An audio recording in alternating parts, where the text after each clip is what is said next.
কোনো রকম মোল্ড ছাড়াই সরাসরি প্যানে তৈরি চকলেট কেকটি আজকে আমি তোমাদেরকে বানিয়ে দেখাবো। আর এই কেকটা তোমরা মাত্র 15 মিনিটে বানিয়ে ফেলতে পারবে। মাত্র একটা ডিম দিয়ে এত বড় একটা কেক তোমরা বানিয়ে ফেলতে পারবে।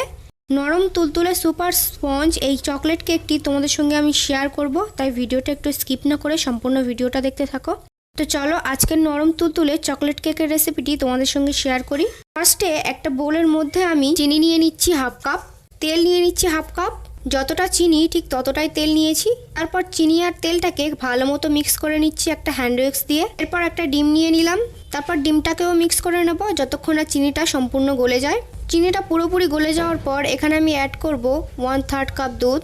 তারপর আবার সব একসঙ্গে ভালো করে মিক্স করে নেব। এখন আমি এখানে কিছু শুকনো উপকরণ অ্যাড করব। তো এখানে আমি হাফ কাপ ময়দা অ্যাড করছি। কেকটা যাতে চকলেটই হয় তাই আমি 4 চামচ চকো পাউডার অ্যাড করব, এতে করে কেকটা চকলেট কেক হয়ে যাবে।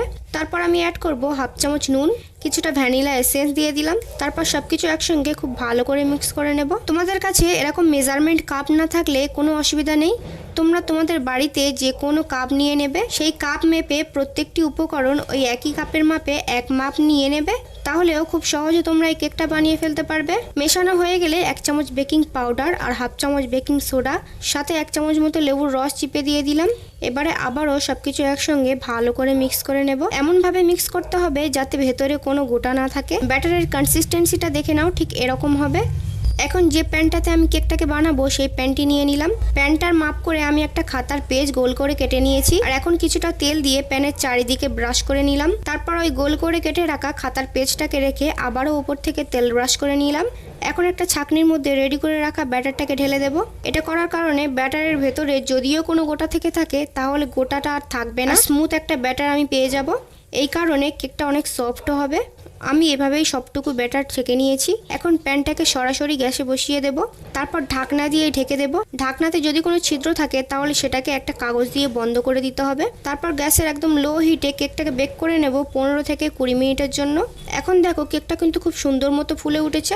একটা কাঠি দিয়ে চেক করে নিচ্ছি, কাঠির গায়ে কিছু লেগে নেই, কাঠিটা একদম ক্লিন বেরিয়েছে, তার মানে কেকটা পারফেক্টলি হয়ে গিয়েছে। এখন ঢাকনা দিয়ে ঢেকে কেকটাকে এভাবেই রেখে দেব 5 মিনিটের জন্য, যাতে কেকটা হালকা ঠান্ডা হয়ে যায়। এদিকে আমি 3টে 10 টাকা দামের চকলেট নিয়েছি।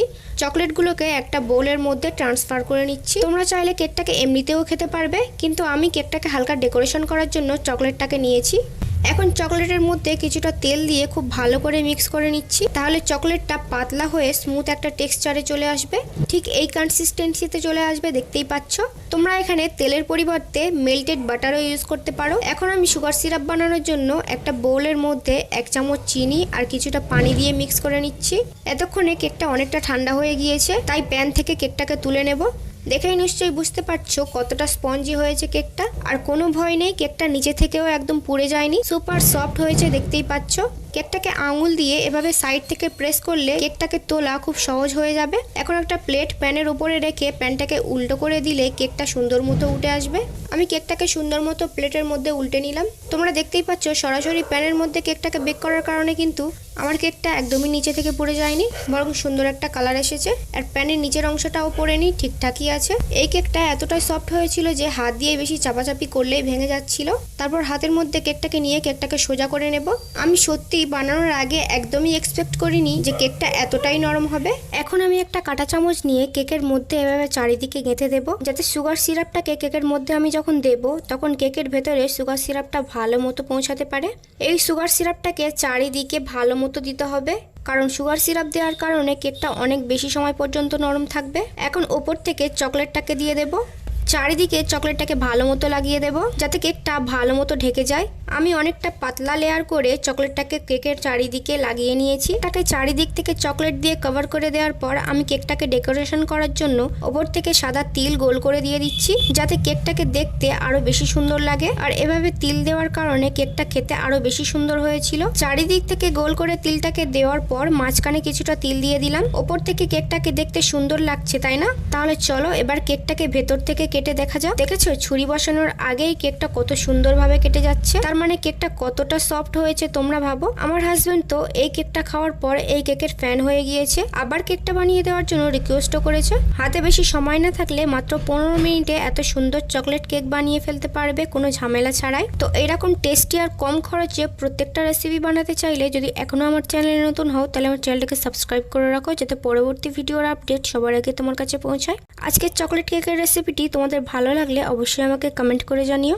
ভিডিওটা ভালো লাগলে ভিডিওতে একটা লাইক করে ভিডিওটা তোমার রিলেটিভদের সঙ্গে শেয়ার করে দিও। বাই দ্য ওয়ে, আজকের মতো এই পর্যন্ত, দেখা হবে পরের কোনো রেসিপিতে, ততক্ষণে বাই বাই।